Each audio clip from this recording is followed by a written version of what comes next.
Biz bir de atkарбайбыз, мен азыр айта турган суннатты. Шеринеге отурасыңар, кафеде отурасыңар, чайханада отурасыңар, тамак жейсиңер, той топур болуп атат. Ал жерде не деген өйдө төмөн сөз кетти. Те кызыл тил көрүнгөнгө чейин какалап күлүштү, келешти, ушакташты, батпай калганга чейин жешти, ушакташты. Эми караң. Кафаратул маҗлис. Ошол маҗлистин, ошол отурумдагы өйдө төмөн айтылган сөздөрдүн бүт бардыгын жууп кетчү бир дуа бар. Турган атканыңарда айткыла деди пайгамбар. Пайгамбар өзү айтчу. Сахабалар кандай болбосун, экөө үчөө отурса деле, кичине сүйлөшүп бүткөндөн кийин туруп бара жатканда ар бир бирден ошол дуаны айтып анан туруп кетчү.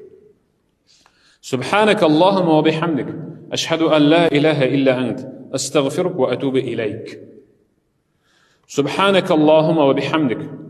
Аллахым, сен аруусуң. Сага мен мактоо айтам.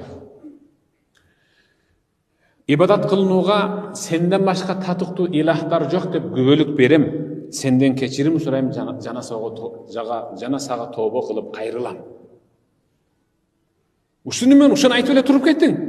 Ошол мажлистеги өйдө төмөн айтылган сөздөрдүн бүт бардыгы ошол жерде калып кетет деп атат.